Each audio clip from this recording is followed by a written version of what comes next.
चल उधर नीचे फट।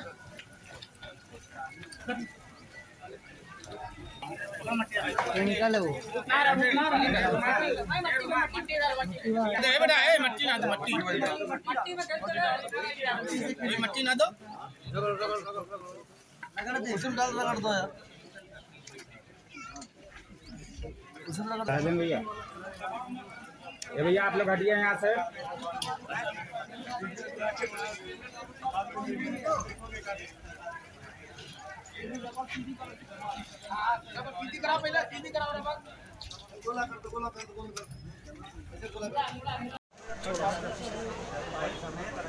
चलो आओ जाओ का हमारे चलो उधर से इधर बढ़ो यार भाई बोलो खंडू भाई आ जा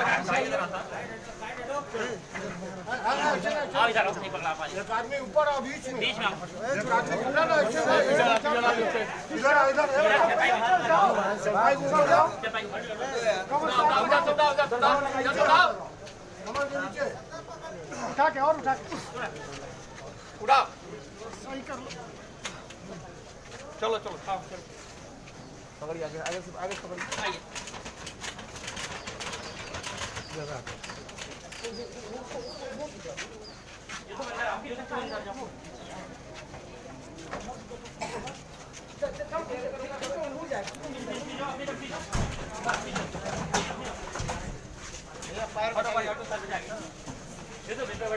बाकी लोग पीछे हट जाओ जरा भीड़।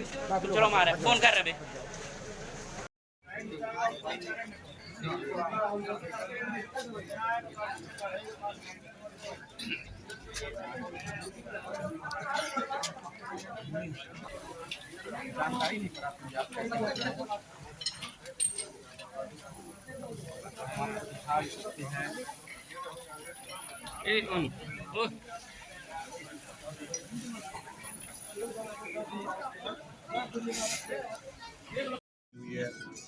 आज ये उर्दू बाज़ार मोहल्ले में कोतवाली थाना अंतर्गत जौनपुर में उर्दू बाज़ार मोहल्ला है। वहाँ पे घनी आबादी के मध्य एक मकान में कुछ दवा बनाने का कार्य किया जाता था।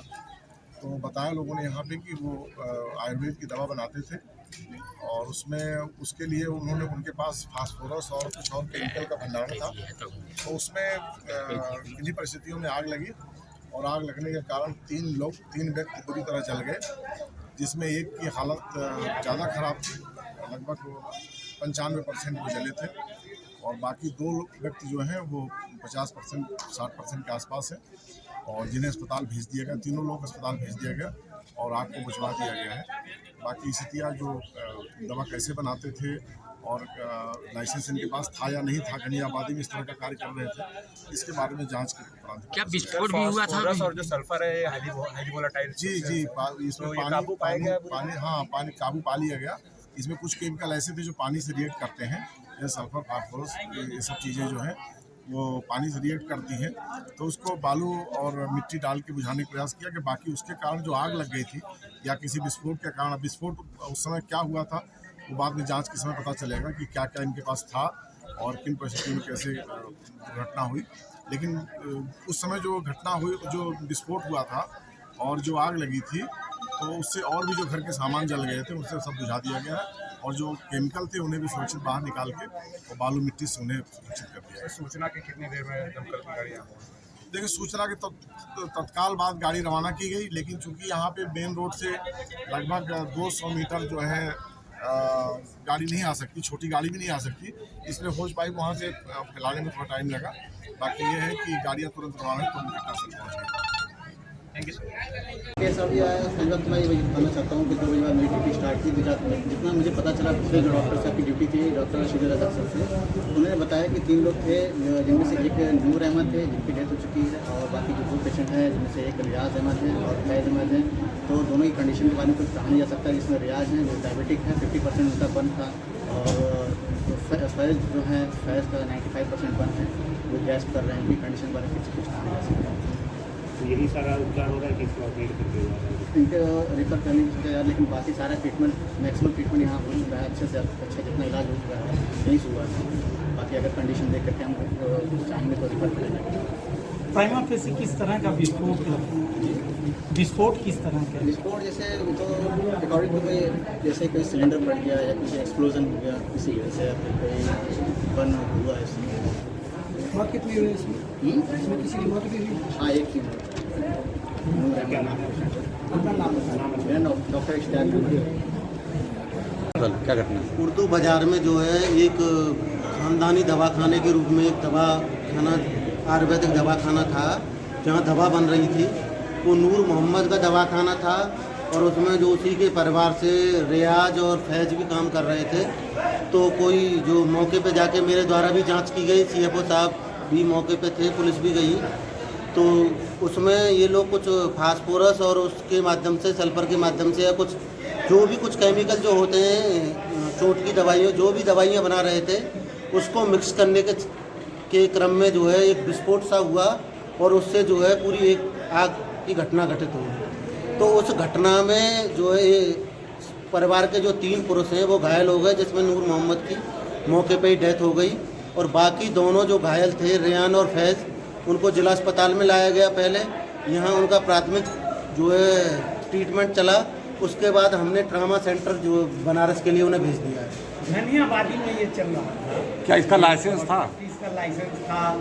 अभी मौके पे जाके हमने जांच की है, तो अभी इस संदर्भ में जिलाधिकारी महोदय के द्वारा भी निर्देश दिए गए हैं कि जो भी लोग इसकी जो जांच करते हैं CMO स्तर से, जिला चिकित्सा अधिकारी महोदय के स्तर से, जो झोला छाप डॉक्टरों की है, झोला छाप डॉक्टरों की दवाई बना की जो कर रहे हैं, उनकी व्यापक स्तर पर पहले मेरे द्वारा भी आपको पता है अभियान चलाया गया था, लेकिन पूरी तरह से इसका उन्मूलन नहीं हो सका है।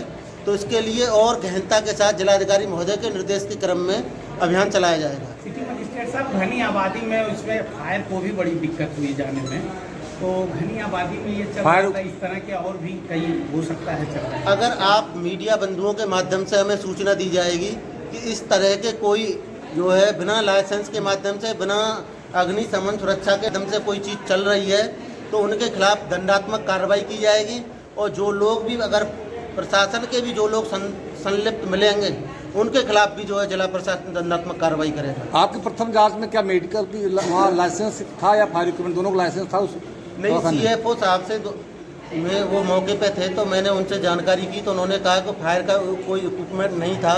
और मेडिकल के संदर्भ में तो अभी ये क्योंकि हादसा हो गया है, तो तुरंत कोई जांच की कार्रवाई नहीं हुई है। ये इसकी जांच पहले, उनके ट्रीटमेंट पहली प्राथमिकता थी कि जिससे कि उनका जो है बचाया जा सके उन्हें। आगे इसकी जांच की जाएगी और जिसकी मिली भगत से ये चल रहा था उसके खिलाफ भी दंडात्मक कार्रवाई की जाएगी।